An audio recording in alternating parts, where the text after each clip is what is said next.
Miss Cheryl, thank you for waiting patiently. Miss Cheryl, No, what are your initial thoughts upon hearing that audio?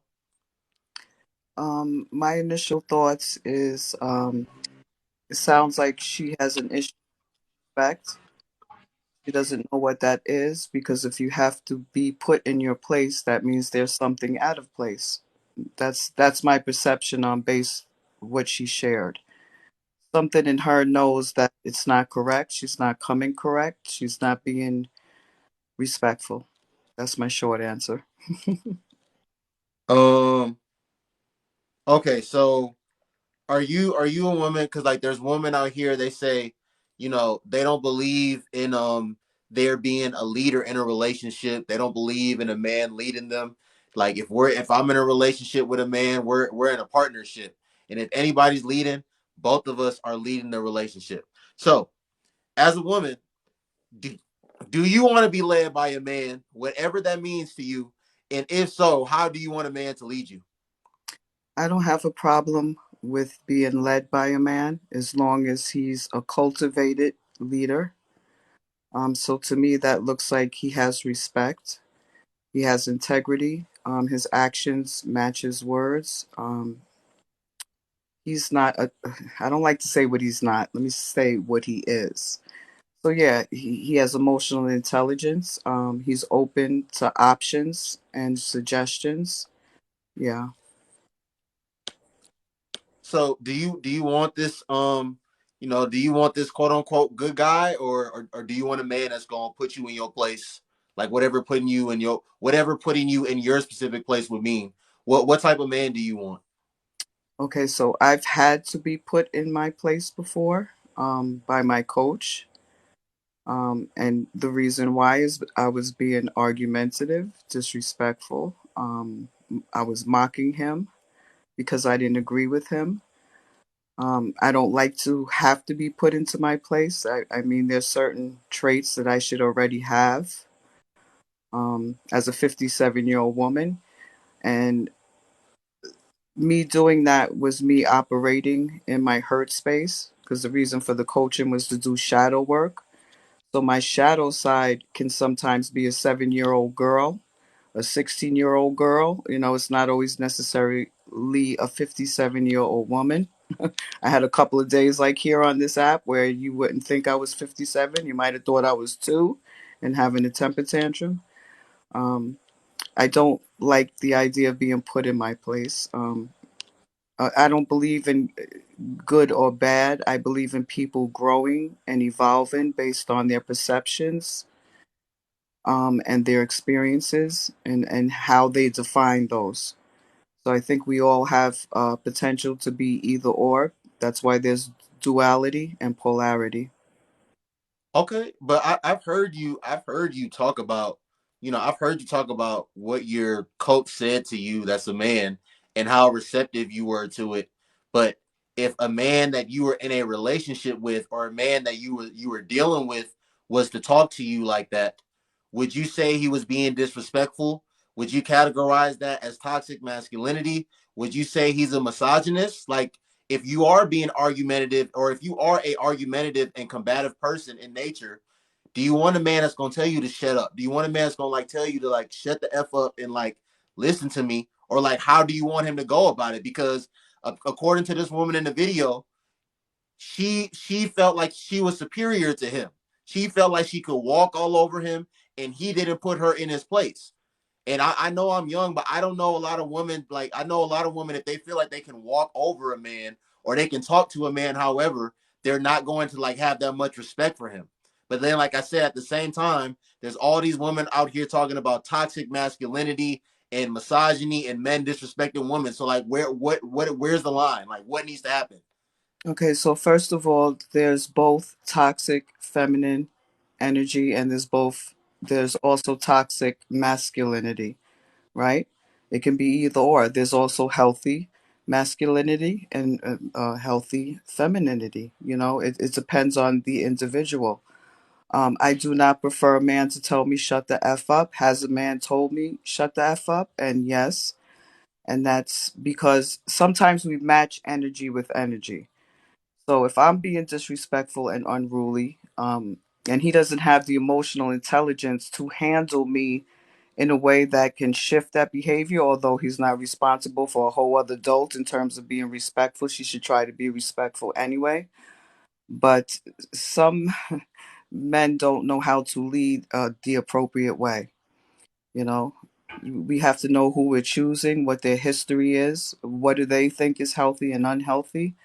And I chose two different types of men. I chose a man who had divine masculinity, and then I chose the latter. So we have to know who we're choosing, and know what is their perception of women. What is their perception of a healthy relationship. What program and memory do they have? What was the last one? You know what I mean? What is their behavior showing me? So a man who is respects himself is going to set the standard with that woman immediately.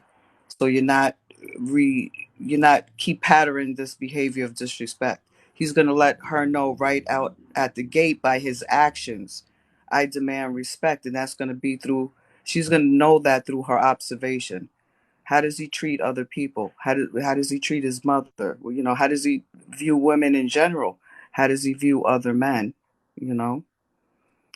I understand I hear everything you say and I understand it and I acknowledge it. But this is where I think like, my brother that talked last is I think it's very like woman to woman because even the first woman that was on here, she said that like, when she was being argumentative and combative with a man one time and he talked to her a certain way, she said that like she said that she was put in her place, but she was also turned on by her man talking to her like that. And she Okay. said, she said certain things. She said other things happened that night. And there's women that, and I don't want to like say this, but there's women that they didn't grow up with a dad, or they grew up and they watched their mom argue with like different men, so they think that that's okay to like do. And like they sometimes a man like really exerting his masculine energy over you, and like really, I don't want to say raising his voice, but like really looking at you and just talking in a certain demeanor is going to like really like make a woman realize like who she's dealing with and to like pipe down and calm down. So I'm not saying that that needs to happen all the time, but like I hear what you're saying. But some women, what you're saying, some men won't do that. They'll try to be respectful and nice, but they will still get that same argumentative, combative, disrespectful energy from the woman. So it's like, what do you do then? For that man, I say leave her alone, right? I would say leave her alone. Uh, some women could be moving in a place of dysfunction, and they think that he needs to rough her up and talk rough to her to put her in her place. That could be because she was used to dysfunctional communication and structure. I don't know. It could also be a kink of hers, since she said that he did this rough thing, and then later on that night, they Right, had passionate, whoopsie right, doop, whatever that is. So that might be a kink for her. I don't know. Again, it's you can't judge everybody. It's from individual couples to different couples have different ways they complement each other. And so that may be her love language, and it could be based on a dysfunction, or it can be based on her perception of what she enjoys. That could, like I said, it could be a kink. Some people, they like it like that. I can't call it unhealthy. That might be something she enjoys. I just hope it's safe. That's my thing. Are you safe? Are you getting hurt? If not, then listen, do you? I know I don't want no one cussing me. I was in that type of relationship. It could be dangerous when you start to challenge a man's authority in terms of being disrespectful. I'm not talking about, suggesting something, honey, I have an idea. What do you think? I'm not talking about that type of challenge. I'm talking about challenging him, like literally, like you got hair on your chest and you right, got to cojones. You know what I mean? right. That's not about. So I admire men who could see something in me that's not correct and sit me down and say, yo, I've been observing this, that, and the third. I don't like it for you. I love you, and you're my woman, and I don't like you behaving this way. You're a reflection of me and me, you, and I would like for you to do this. Baby, you got all my ears, and you got me juicy. because you're speaking to me with sense, with emotional intelligence, and not control and dominance and being a tyrant. I don't like tyrants or dictatorship. I like partnership, and I want us to respect each other. Okay. That's what So- I want as the healed woman. Did I always choose that? I don't know if you heard my story. I absolutely did not. I had a But very dysfunctional childhood that I want to get back into because I told my story in depth here. And yeah, I won't do that again. I want to share now from more from a healthy perspective. okay. So what attributes does a man need to have for you to really appreciate, respect, and love him? Like I said, he's in integrity with his word. He has respect for himself, respects other people. He's a flexible. He has the ability to negotiate, listen to my ideas, and yeah, I mean, just be flexibility, like to see options. It doesn't have to be this way or that way. I believe in duality and polarity. There's different ways we can do things. Um, it doesn't have to be a dog fight if he wants to do it one way. I'll try his way first, see what happens, and then if I see, honey, you chose that, I allowed you to lead, and that's not working. So what about what I suggested? Everything doesn't have to be a dog fight. So why do you think so, why do you think most of the women today see this um they're not really a lot of them are not really interested in this guy that they deem to be a square, and a lot of them deem the guy that or a lot of them associate the guy that they deem to be a square with being lame.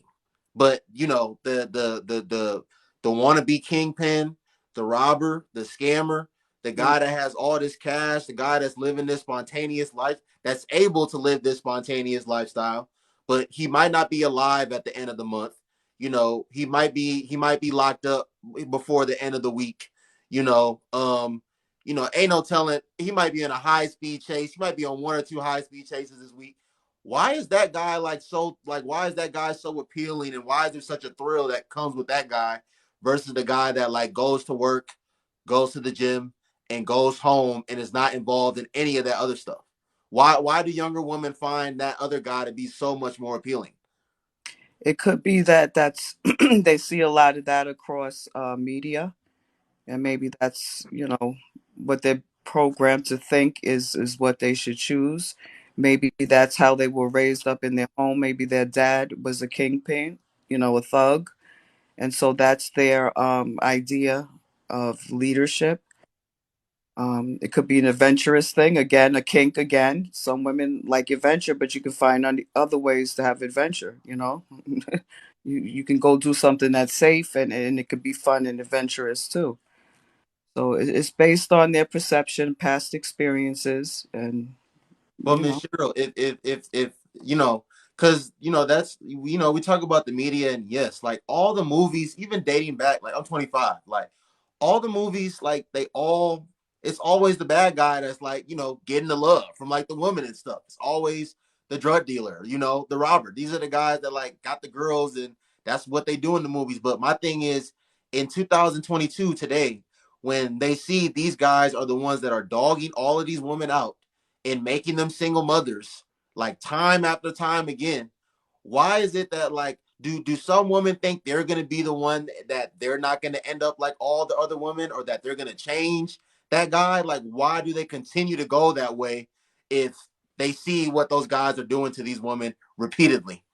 that's a very good leading question. And yes, they think I'm the one with the golden punani, right? I'm the one with the golden key to shift in this guy. But if his pattern has shown you that he's this way, I mean, if it's a duck and it quacks, it's a duck. I mean, you have to observe, you have to see what his patterns are, and you have to trust what he shows you. A lot of times we don't want to trust people what they show us. We want to think we can change who they are, and that's where we have issues. And then we don't even see, we're not even aware of our own patterns and our inability to make proper decisions. I had that happen to me a few days ago. I was so irate and emotional. I didn't see my own behavior. I had to have a dozen or more people point it out to me to make the correction.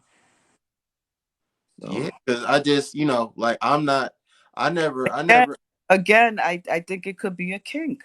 They just there's something fascinating about someone who doesn't do the right thing. It just could be a kink. Like men may like strippers, but they don't want to marry them. You understand what I'm saying? Right.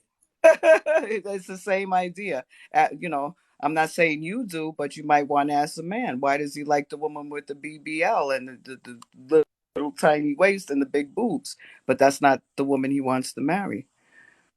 Yeah, I just, like I'm such a logical person. Like I really I be know. trying to like I love I the really be question. trying to like make stuff like make sense. Makes Cause sense. like cause like I'm not I like I went to I was on like full ride scholarship for basketball like 3 of my college years. Like I got 7 stamps on my passport, but like I never sold drugs before. Like I never robbed nobody. Like I never scammed nobody. And like I don't and like trust me, I don't have woman issues. Like I never had woman issues, but I do know for a fact that there's just I just from what I've seen and not just on the internet in real life because this is everywhere. Like Mhm. the dude that goes out every weekend and like is at the club buying the section with the bottles with I don't know 3 4 other guys. They think that guy is like doing way better in life than the guy that's not outside every weekend and just not living a certain type of lifestyle. Like, I don't understand why women. I don't know, man. I don't know. Let me shut up. Well, I'm a homebody, as you see. Anytime I'm on the internet and I come up in the box, I'm either in my bed or I'm sitting up in my chair. I mean, unless I'm going out, like today, I had to go do some shopping and I wanted to treat myself to flowers and whatever. So, other than that, I'm a home girl. I always have been. I had an area where I was acting a little adventurous and it didn't serve me well because that's not really my core values or my foundation. But it was an area that I said, let me explore this, and it didn't work for me. Trust me, it didn't work out well. I lost a lot moving away from my core values and truths, the real truth. Sometimes we're not moving in our truth, we're moving in someone else's truth or program.